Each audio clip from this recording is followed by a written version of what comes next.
Bible పట్టుకుని దేవుని యొక్క వాక్యానికి వెళ్దాం.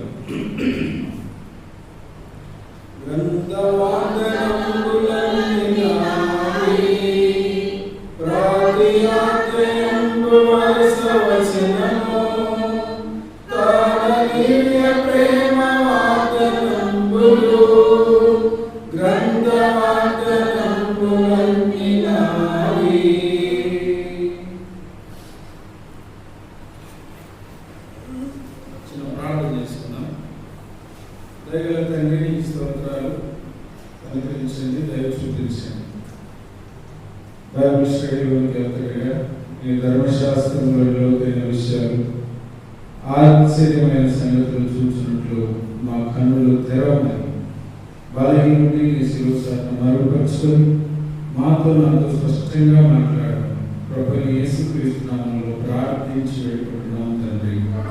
ఆమేన్. గత వారము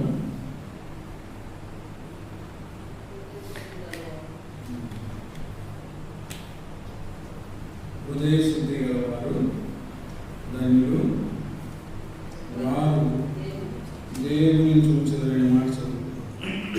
ఈ వారము పరిశుద్ధ గ్రంథం బైబిల్ నుండి మత్తయి సువార్త 5వ అధ్యాయము 9వ వచనం అందరం కలిసి చదువుకుందాం. మత్తయి సువార్త 5వ అధ్యాయము 9వ వచనం.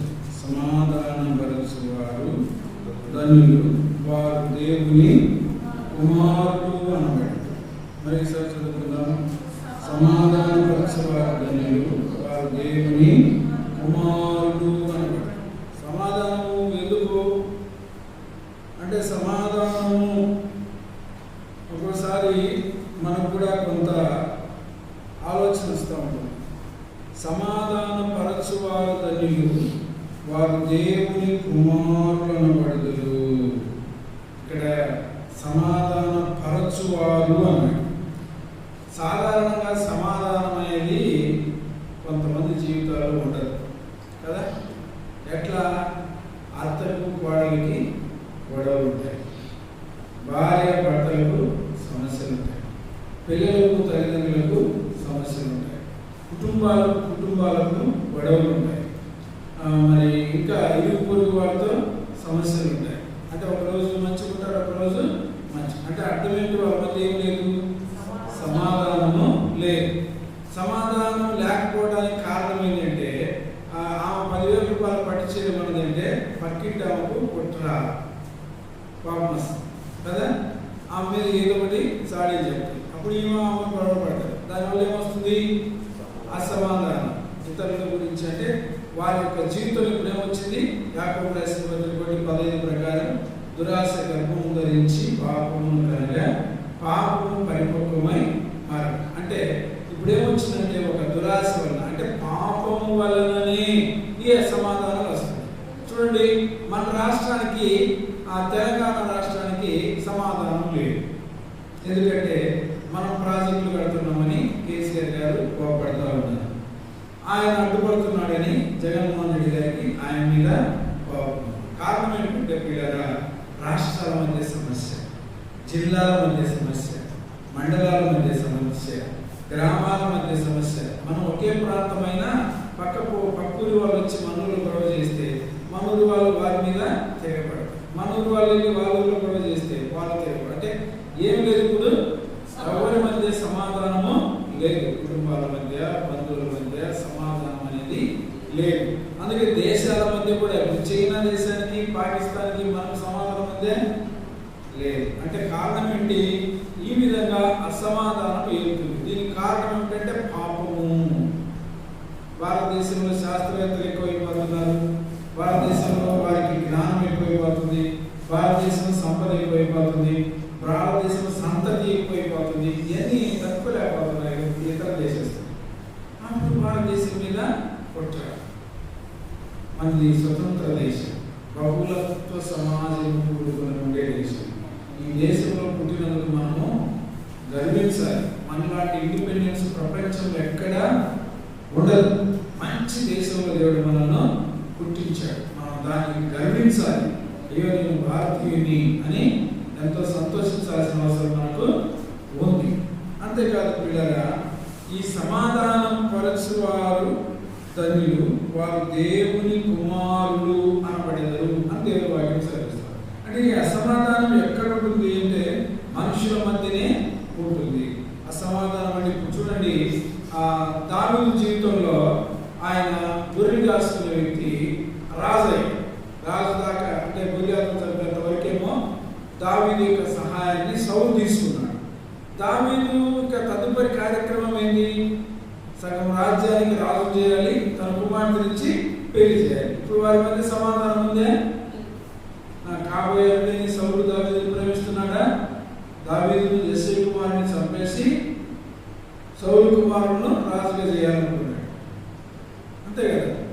దావీదుకు ఇవ్వాల్సిన భార్యని ఇంకొకరికి, అంటే వారి మధ్య బాంధవ్యాలు పెరగవలసి పోయి సంబంధాలు ఏమైపోయాయి? తెగిపోయాయి. అసమాధానం అనేది వచ్చింది. వీటన్నిటికి కారణం ఏంటంటే గలతీయులకు రాసిన పత్రిక 5వ అధ్యాయము 21వ వచనం చూడండి. మనందరికీ తెలిసిన మాట అది. గలతీయులకు రాసిన పత్రిక 5వ అధ్యాయము 21వ వచనం.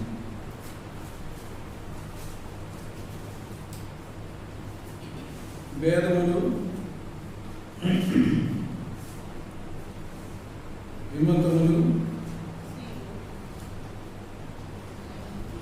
అసూయలు, మత్తతలు, అల్లరితో కూడిన ఆటపాటలు మొదలైనవి. వీటిని గురించి నేను చెప్పిన ప్రకారము ఇటు వాటిని చేయవారు దేవుని రాజ్యము స్వతంత్రించుకున్నారని మీతో స్పష్టంగా చెప్పుచున్నాను. ఏంటంటే ఇటు వాటిని అంటే 21లో భేదములు, విమతములు, అసూయలు, మత్తతలు, అల్లరితో కూడిన ఆటపాటలు మొదలైనవి. వీటి గురించి నేను మీకు చెప్పిన ప్రకారము దేవుని రాజ్యం మీరు స్వతంత్రించుకున్నారు వాటిని చేస్తే. అంటే ఇక్కడ మనకు మత్తయి సువార్త చెప్పిన మాట ఏంటి?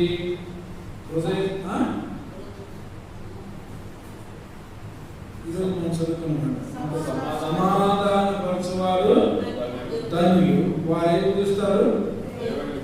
దేవుని కుమారులను పడతారు. ఇక్కడ ఏమంటుంది గలతీయులకు రాసిన పత్రికలో? ఈ అసమాధాన సంబంధమైన పాపేచ్ఛలు మన జీవితంలో ఉంటే వారు దేవుణ్ణి చూడలేదు. అంతేకాదు అక్కడ ఏమంటున్నాడంటే 22వ వచనంలో, అయితే ఆత్మఫలం ఏదనగా ప్రేమ, సంతోషము, సమాధానం. ఆత్మఫలం ఏంటంటే సమాధానము. ఆత్మఫలము సమాధానం. ఆత్మల విషయమై మనకు అది సమాధానం చాలా మన మన అంతరంగానికి ఎంతో మేలును సమకూరుస్తూ ఉంది సమాధానము అనేది. అంటే కొంచెం ముందుకెళ్ళండి పిల్లరా, దేవుని యొక్క వాక్యంలో చూస్తాం. యాకోబు రాసిన పత్రిక 3వ అధ్యాయము 16వ వచనం చూడండి. యాకోబు రాసిన పత్రిక 3వ అధ్యాయము 16వ వచనం.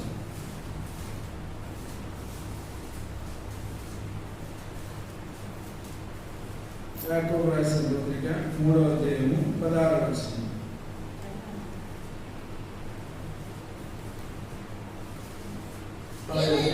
ఏలైనగా మత్సరమును, వినాశనము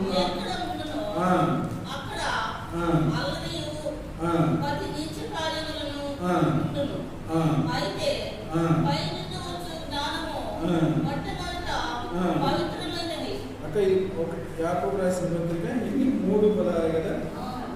చదవండి.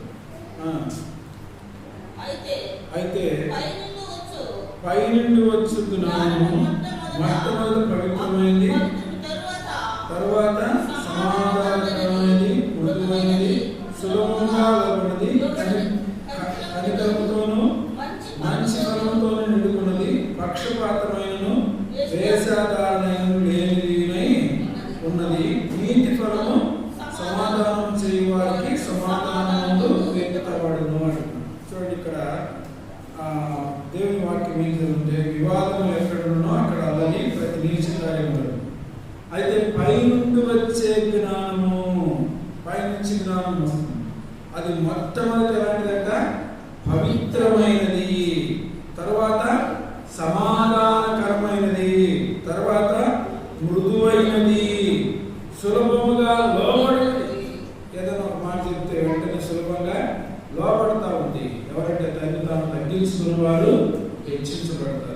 లోబడేటువంటి మనసు కలిగినటువంటి జ్ఞానం. అంతేకాదు అది సమాధానం చేయవారికి సమాధానమందు ఇతరు నీతి ఫలం. నీతి ఫలం అంటే నీతి ఫలం అంటే నీతి అనేటువంటి పండు.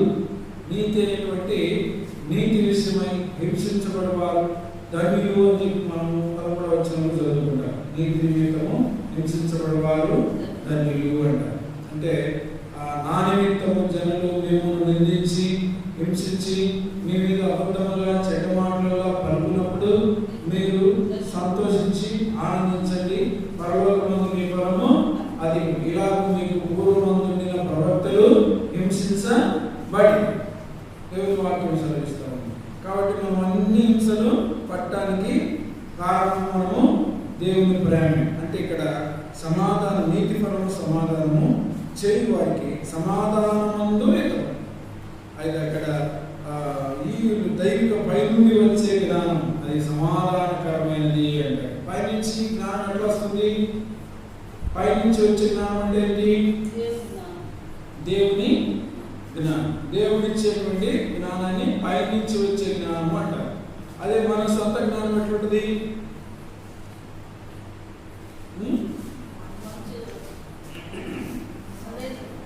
మన శరీరానుసారంగా వచ్చే జ్ఞానము అది ఎలాంటిదంటే చంచలమైంది, వెరిది, దైవపు జ్ఞానం. మన జ్ఞానం పనికిరాదు. దేవుని జ్ఞానంతోనే మనము అన్ని చేయాల్సినటువంటి వారమై ఉన్నాం. అందుకే యాకోబు రాసిన పత్రికలో 4వ అధ్యాయం చూడండి, 4వ అధ్యాయం 1వ వచనం చూడండి. యాకోబు రాసిన పత్రిక 4:1 మీలో యుద్ధములను పోరాటములు దేని నుండి కలుగుతున్నవి? మీ అవయముల్లో పోరాడు మీ భోగేచ్ఛల నుండి కదా. చూడండి, మనలో యుద్ధాలు, పోరాటాలు, ఒకరి మీద ఒకరి కక్షలు, ఈ సమస్యలు గ్రామ గ్రామానికి, జిల్లా జిల్లాకు, రాష్ట్ర రాష్ట్రానికి, దేశ దేశానికి, కుటుంబాల మధ్య ఐక్యత లేకపోవడం, ఇరుగు పొరుగు వారి మధ్య ఐక్యత లేకపోవడం, గొడవలు పడటానికి గల కారణం ఏంటంటే ఈ పోరాటం నిర్మించుకుంటే మీ అవయములలో పోరాడు మీ భోగేచ్ఛల నుండి కదా. మీరు ఆశించుతున్నారు కానీ మీకు దొరకట్లేదు. నరహత్య చేతులు మచ్చన పడదురు కానీ సంపాదించుకొనలేరు. పోట్లాడుదురు, యుద్ధం చేదురు కానీ దేవుణ్ణి అడగనందున మీకేమియో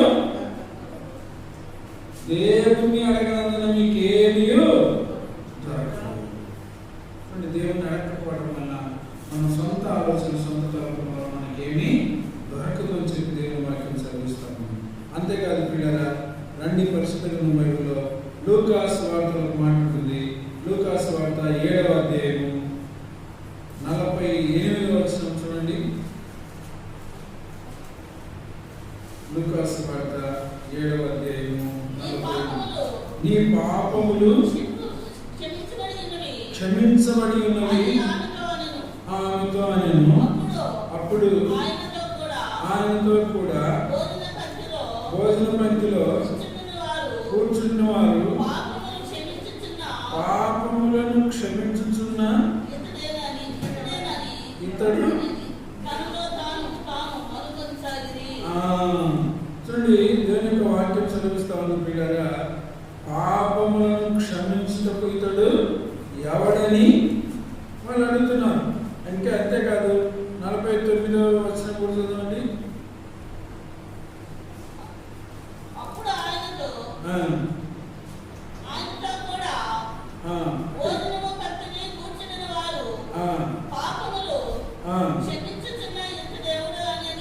తమలో తాము అనుమానించారు. 50వ వచనంలో అందుకైనా నీ విశ్వాసం నిన్ను రక్షించను, సమాధానం ఆశ్రయించు. దేని వల్ల అసమాధానం వస్తాయంట? పాపం వల్ల. ఇప్పుడు పాపం పోతే ఆమెకి ఏమొచ్చిందంట? నీ పాపములు క్షమించబడి ఉన్నవి. ఇప్పుడు దేని వలన అసమాధానం వస్తుంది? పాపం. నీ భోగేచ్ఛల వలన, యుద్ధములు, పట్లాట్లు, సమస్యలు ఎందుకు వస్తున్నాయంటే పాపం వలన. అయితే ఇప్పుడు ఆమె ఏమంటున్నాడు ప్రభు వారు?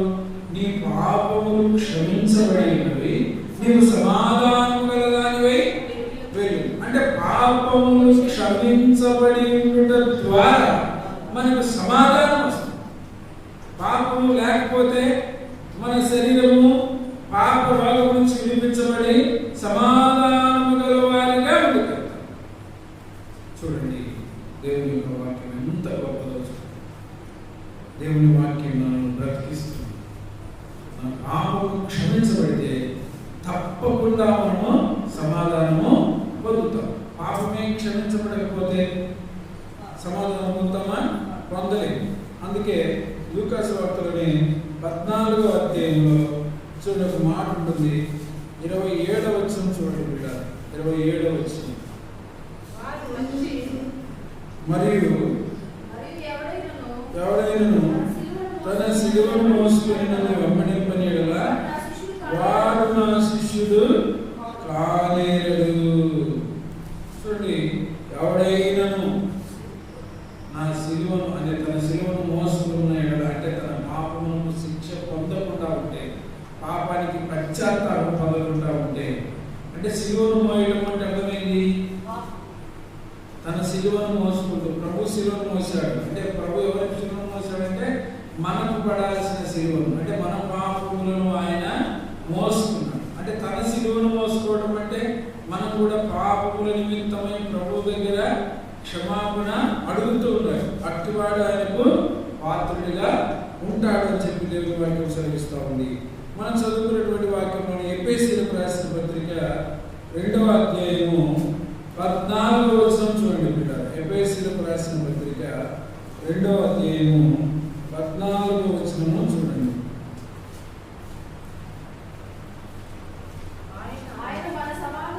ఆయన మన సమాధానమైంది మీకును మాకును ద్వేషమును అనగా విధిరూపకమైన ఆజ్ఞల గల ధర్మశాస్త్రమును తన శరీరమును కొట్టివేయుట చేత మధ్య గోడను పడగొట్టి మన ఉభయులను ఏకము చేసెను. ఇక్కడ ఇశ్రాయేలుతో అంటే అక్కడ 12వ వచనంలో ఆ కాలమందు మనం ఇశ్రాయేలీయులతో సహపౌరులము కాక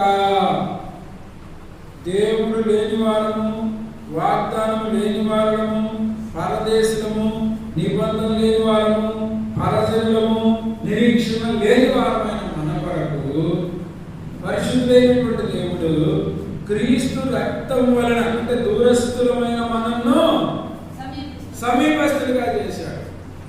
అంటే అర్థం ఏంటి?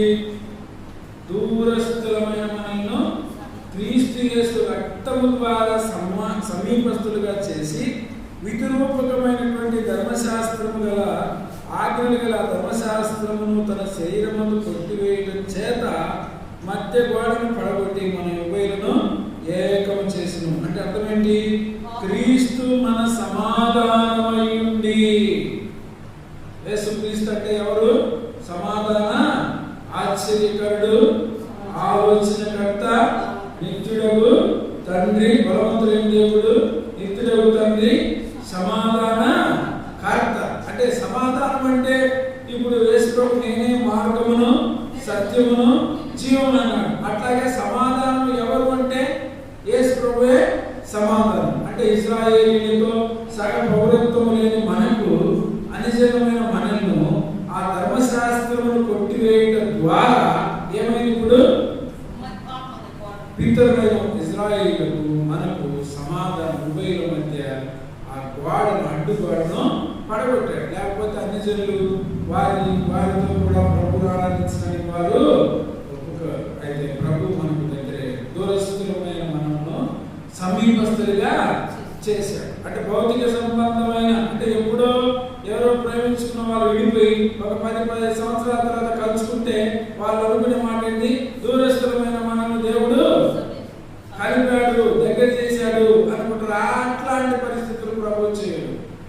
సాతాను చేస్తాడు. సాతాను చేసి మన జీవితాలను పాడు చేస్తాడు. మనం దగ్గర చేయడు. దూరస్థులమైన మనం దగ్గర చేయడు. ఎప్పుడైనా ప్రభు ఏం చేస్తాడంటే మనకు ఆత్మ సంబంధమైన సమాధానమును, నెమ్మదిని ఇస్తాడు. ఆ సమాధానము ద్వారా నిత్య జీవార్థమైనటువంటి ఫలములను మనము ఫలిస్తాం. అందుకే సమాధాన పరచువారు ధన్యులు, వారు దేవుని కుమారుడు అనబడుదురు. మనం అంటే సమాధానము కుమారుడు. సమాధానం అంటే ఎవరు? ప్రభువైన యేసుక్రీస్తు. మనం కూడా సమాధానం పరిస్తే మనం ఏమవుతామంట? దేవుని కుమారులు అంటే సమాధానానికి పుట్టిన పిల్లలు, తన రక్తం ఇచ్చి కొన్న పిల్లలు. కాబట్టి సమాధానమునకు కారకుడైన వారి పిల్లలము, మేము కూడా సమాధానమే అంటే దేవుని పిల్లలము అని అంటారు. ఇది దూరస్తులైనటువంటి వారి నుంచి సమీపస్తులుగా ప్రభు మనల్ని ఏకం చేస్తూ వచ్చాడు, ఉభయుల మధ్య గొడవను పడగొట్టి. అంతేకాదు పిల్లరా, దేవుని యొక్క వాక్యంలో కొంచెం ముందుకెళ్దాం. రండి, రోమీయులకు రాసిన పత్రిక 5వ అధ్యాయము 10వ వచనం మాట్లాడుతుంది చూడండి. రోమీయులకు రాసిన పత్రిక 5వ అధ్యాయము 10వ వచనం. ఏలయనగా శత్రువులమై ఉండగా ఆయన కుమారుడి మరణము ద్వారా దేవునితో సమాధానపరచబడిన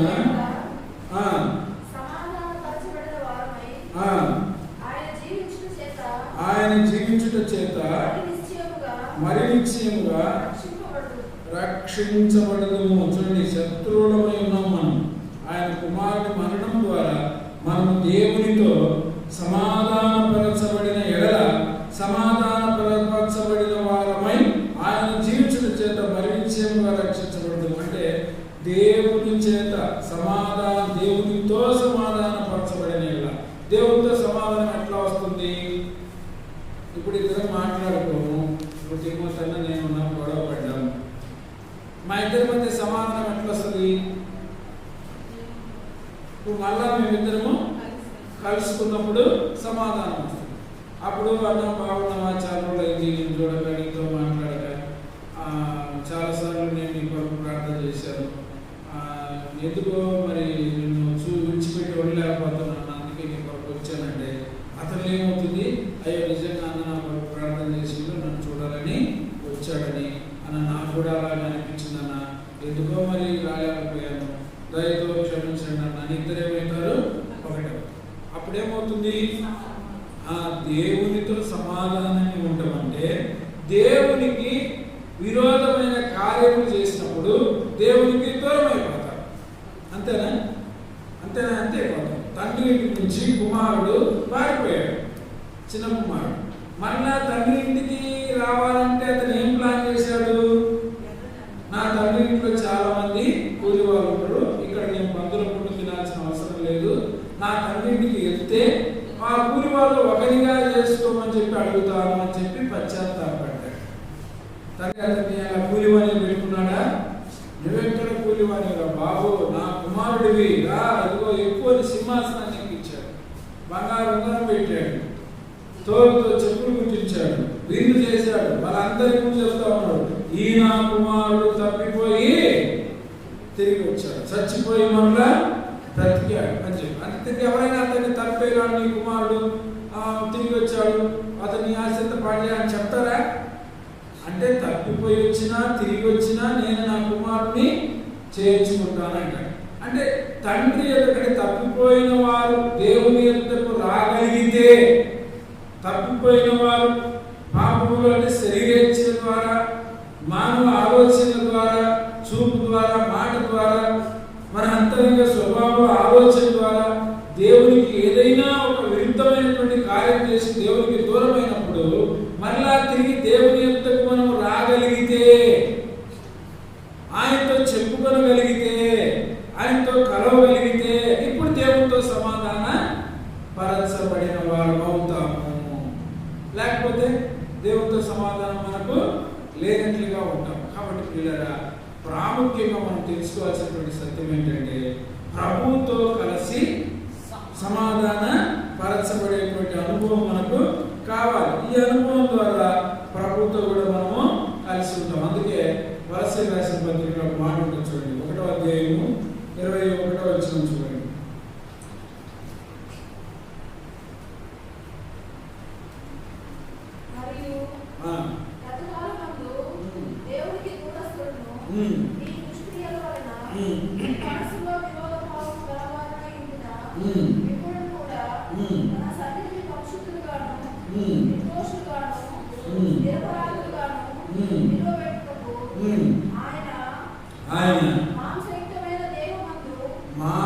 ఆయన మాంసయుక్త దేహమందు మరణం వలన ఇప్పుడు మిమ్మల్ని ఏం చేశాడు?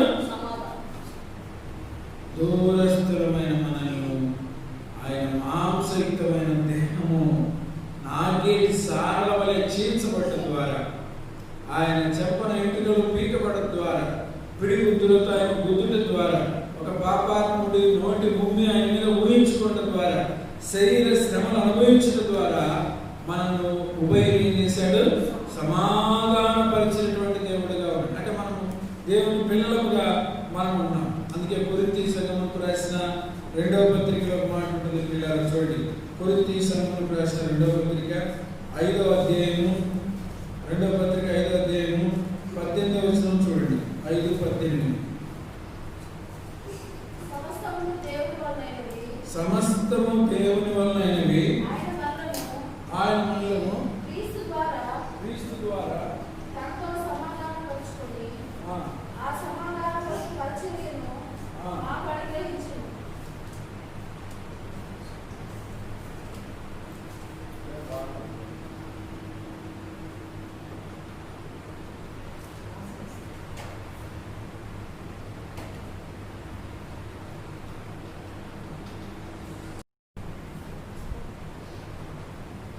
అంటే చూడండి. కొరింథీ సంఘమునకు రాసిన 2వ పత్రిక 5వ అధ్యాయము 18వ వచనంలో ఏమంటున్నాడు? సమస్తము దేవుని వలనైనవి, ఆయన మనల్ని క్రీస్తు ద్వారా తనతో సమాధానపరుచుకొని ఆ సమాధానపరచు పరిచర్యను మాకు అనుగ్రహించెను. అదేదనగా చూడండి, దేవుడు వారి అపరాధములను వారి మీద మోపక క్రీస్తునందు లోకమును తనతో సమాధానపరచుకొనుచు ఆ సమాధాన వాక్యము మాకు అప్పగించెను. ఏంటంటే చూడండి, మనం అపరాధములు ఎవరి ద్వారా? మన మీద మోపకుండా క్రీస్తుని. మనం తప్పు చేస్తాము. నేను తప్పు చేశాను, మీరు నా దగ్గరికి వచ్చారు, వచ్చి నువ్వు తప్పు చేసావంటే నాకేమొస్తుంది? పాపం వస్తుంది. నేను తప్పు చేసినప్పటికీ కూడా మీరు నా దగ్గరికి వచ్చి, అన్న మీరేం తప్పు లేదు, అంతా మాదే తప్పు అన్న అన్నారు అనుకోండి, నాకేమనిపిస్తుంది? ఏం తప్పు నాది కదా, ఇదేంది నాది తప్పు అంటున్నారని చెప్పి, లేదు నాదే పొరపాటు జరిగిపోయింది, నేను తొందరపడ్డాను అని సమాధానం పడతాను. అది దేవుని పరిచయం. ఏంటంటే పాపాత్మకమైనటువంటి మన మీద ఆయన నెపములు మోపకుండా మనల్ని విడిపించడం కొరకై తాను అపరాధములను మోసాడు. అందువల్ల ఉపయోగం అంటే మనకేమొచ్చింది? సమాధానం. అందుకే అక్కడ 17వ వచనం ఏమంటాడంటే, ఇదిగో పాతవి గతించెను, సమస్తము క్రొత్తవాయెను. సమస్తము దేవుని వలన అయినవి. పాతవి గతించిపోయి ఇప్పుడు ఏమైపోయాం? కొత్త అయిపోయాం. అంటే సమాధానపరచు పరిచర్యలో దేవుని పిల్లలుగా మనము ఆశీర్వదించబడ్డామని చెప్పి ఆ సమాధానపరిచే పరిచర్య గురించి దేవుడు మనతో స్పష్టంగా తెలియజేస్తాం. అంతేకాదు పిల్లరా, మనం ఇంకా కొంచెం ముందుకు వెళ్తే దేవుని యొక్క వాక్యం మనకు సెలవిస్తూ ఉంది. రండి పరిశుద్ధ బైబిల్లో నుంచి మనం మాట చూద్దాం. అక్కడ ఎస్తేరు గ్రంథంలో వచ్చిన మాట ఉంటుంది. ఎస్తేరు గ్రంథం 10వ అధ్యాయము 3వ వచనం చూడండి.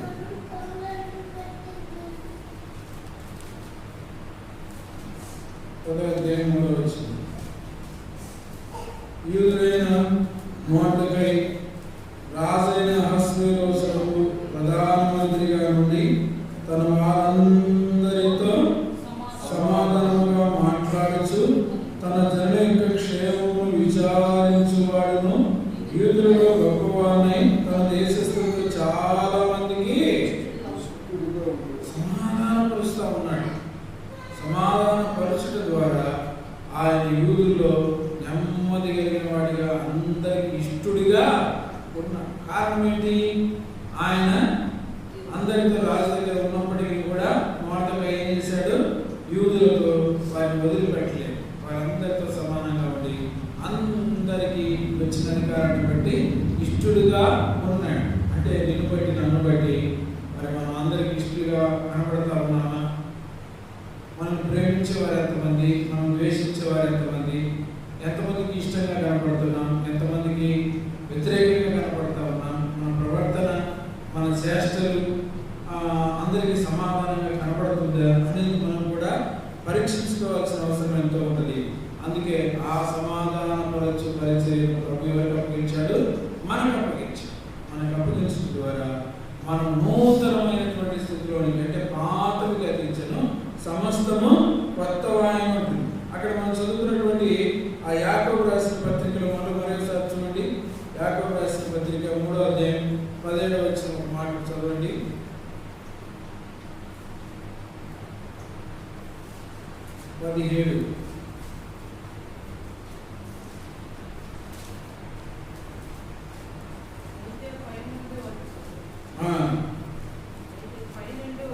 నుండి వచ్చు జ్ఞానము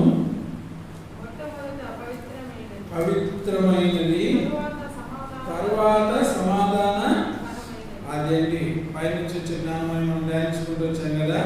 ఆ పైనుంచి వచ్చే జ్ఞానం ఎలా ఉంటుందంటే మా సమాధాన పరిచయం. సమాధానం కావాలంటే ఏం చేయాలా?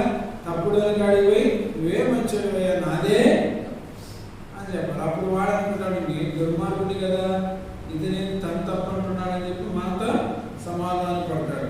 అందుకే యెషయా గ్రంథంలో ఒక మాట ఉంటుంది చూడండి, 2వ అధ్యాయము 1వ వచనం చూడండి.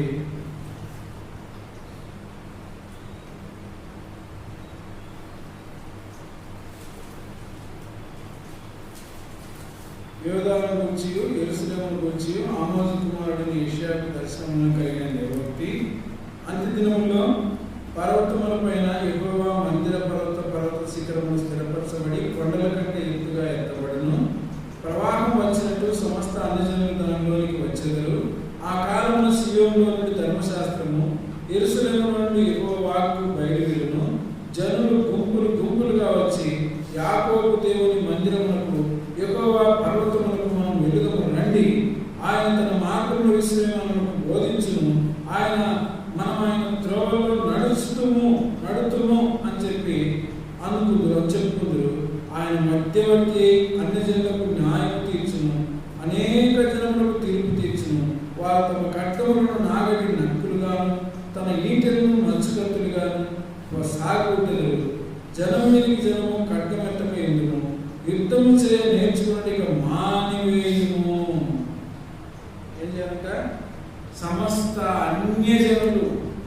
ఇప్పుడు చెప్పండి, మనకు మొదటి నుంచి మాట్లాడుతూ వచ్చాడు. మనం ఇశ్రాయేలుతో సహోదరులము కాదు. ఆయన దేవుడు ఎంతగా ప్రేమించాడు.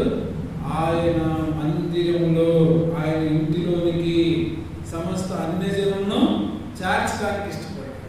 అంటే ఆ యొక్క ప్రభావ మహిమలు ఎంత ఉపయోగించాడు. అన్యజనులు సైతం మన ఇంటిలోనికి చేర్చడానికి, దేవుని మందిరంలోనికి, యాకోబు గుడారంలోనికి. అందుకే అబ్రహాము సంతతిగా, అంటే అబ్రహాము ఎవరికి తండ్రి? అబ్రహాము విశ్వాసులకు తండ్రి. అంటే విశ్వాసులు అంటే ఎవరు? మనమే. వాళ్ళు అంటారు మేము పిల్లలు, దేవుని పిల్లలు అంటారు ఇశ్రాయేలు. అయితే మనం ఎవరు? విశ్వాసం అయితే ఇప్పుడు ఏమైపోయాము? అబ్రహాము విశ్వాసులకు ఏమిటంట? తండ్రి. ఇతను కూడా అబ్రహాము కుమారుడే. అంటే అబ్రహాము కుమారుడు దావీదు కుమారుడు యేసుక్రీస్తు వంశావళి. Very good. మత్తయి వచ్చింది. అబ్రహాము కుమారుడు దావీదు, దావీదు కుమారుడు యేసుక్రీస్తు వంశావళి. అబ్రహాము ఎవరి కుమారుడు? యేసుక్రీస్తు. దావీదు ఎవరి కుమారుడు? అబ్రహాము. అంటే దావీదు తండ్రి ఎస్ఐ, కానీ అబ్రహాము కుమారుడుగా ఎంచబడ్డాడు. అంటే దావీదు అబ్రహాము కుమారుడు ఎంచబడ్డాడు, యేసుక్రీస్తు అబ్రహాము కుమారుడు ఎంచబడ్డాడు, మనము అబ్రహాము కుమారులుగా ఎంచబడ్డాడు. అంటే ఇప్పుడు మనకు కూడా సహ పౌరత్వము ఇశ్రాయేలుతో సహా మనకు ఉంటుంది. అందుకే యోహాను సువార్త 1వ అధ్యాయము 12వ వచనం ఉంటుంది, ఎందరైతే ఆయన అంగీకరిస్తారో వారందరికీ దేవుని పిల్లలయ్యే అధికారం అనుగ్రహించబడి సమాధానపరచువారు ధన్యులు, వారు దేవుని కుమారులు అనబడతారు. ఆయన అంగీకరించడం ద్వారా, ఆయన ఒప్పుకోవడం ద్వారా సమాధానం మనకు ఉంటుంది. మన పాపాన్ని మన జీవితంలో పెట్టుకొని, మన యొక్క అతిశయాన్ని మనం మనలోనే పెట్టుకొని, మనకి ఇష్టానుసారమైన జీవితాన్ని జీవిస్తూ, ప్రభు లేని వారిగా ఉండి, ప్రభు ఉన్నట్టు నటన చేస్తూ ప్రభు దగ్గరికి వెళ్తే ఆయన సమాధానం మనకు ఉంటుందే? ఉండదు. కాబట్టి ఇప్పుడు ఆయన ఏమవుతాం? మనము శత్రువులమైతాం, దూరస్థులమైతాం. పై నుండి వచ్చే జ్ఞానం కాదు, దయ్యముల వల్ల వచ్చే జ్ఞానం ఉంటుంది. ఇప్పుడు నీకు పై నుండి వచ్చే జ్ఞానం కావాలన్నా, సమాధానం పుత్రులం కావాలన్నా దేవునికి మనం ఏం చేయాలంటే ఆయనతో మనము సమాధానము పొందుకోవాలి. సమాధాన పరచువారు ధన్యులు, వారు దేవుని. ఎప్పుడెప్పుడు ఆ ప్రభుతో చిన్న ప్రభు ద్వారా చిన్న సాధన మనకు ప్రభుకు వ్యతిరేకంగా వస్తే మనం ఏం చేయాలంటే ఇప్పుడెప్పుడు ప్రభుతో మనము సమాధాన పడాలని చెప్పి వెంటనే మోకరించేసి, ప్రభువా ఈ యొక్క దుష్టుడు ఎవడు పాడు చేస్తున్నాడు నా జీవితాన్ని, నాలో నుంచి ఆలోచనలు నా తలంపులను దూరపరచు ప్రభువా, నీతో నాకు సమాధానం దయచేయమని చెప్పి ప్రభువును ఏం చేయాలి? బతిమాలుకోవాలి. అప్పుడు ప్రభు మనకు సమాధానాన్ని అనుగ్రహిస్తాడు. తప్పకుండా ఆయనతో ఏకమవుతాం. ఆయన వలన మనం ఏమవుతాం? మేలు పొందుకుంటూ వస్తాం. చివరి ఒక మాట నుండి పిల్లల దేవుని వాక్యం మనం చూసుకొని ముందుకెళ్ళిపోదాం. ఫిబ్రవరి రాసిన పత్రిక 12వ అధ్యాయము 14వ వచనం చూడండి. ఫిబ్రవరి రాసిన పత్రిక 12వ అధ్యాయము 14వ వచనం చూడండి.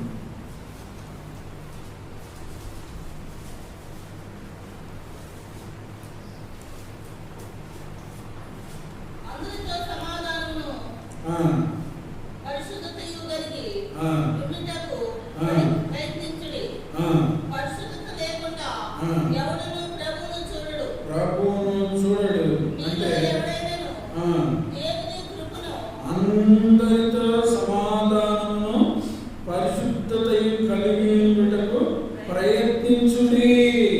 ప్రయత్నం చేయాలంట. పరిశుద్ధత లేకుండా ఎవ్వడు ప్రభువును చూడలేడు. అందుకే రోమీయులకు రాసిన పత్రిక 14వ అధ్యాయంలో ఒక మాట ఉంటుంది చూడండి పిల్లలు. రోమీయులకు రాసిన పత్రిక 14వ అధ్యాయము దేవుని యొక్క వాక్యం చూడండి. 19వ వచనం చూడండి. 19వ వచనం ఏముంది? కాబట్టి సమాధానమును పరస్పర క్షేమాభివృద్ధిని కలుగజేయ వాటిని ఆసక్తితో అనుసరించము. ప్రయత్నం చేద్దాం, అనుసరించుదాం అంటున్నాడు. అంతేకాదు 15వ అధ్యాయం 2వ వచనం నుండి రోమీయులకు రాసిన పత్రిక 15:2 తన పొరుగు వారికి క్షేమాభివృద్ధి కలుగునట్లు మనలో ప్రతివాడు మేలైన దాని యందు అతనితో సంతోషపరచవలను. క్రీస్తు కూడా తను తాను సంతోషపరచుకోలేదు కానీ నిన్ను నిందించు వారి నిందలు నా మీద పడిన వ్రాయబడినట్లు ఆయనకు సంభవించెను. అంటే పొరుగు వారితో ఎలా ఉండాలి? సంతోషంగా ఉండాలి. సంతోషం కావాలంటే ఏముండాలి? మధ్యన సమాధానం ఉండాలి. ఇప్పుడు రండి మత్తయి సువార్త 5వ అధ్యాయంలోనికి. ఏం చెప్తా ఉన్నాడంటే, సమాధాన పరచువారు ధన్యులు, వారు దేవుని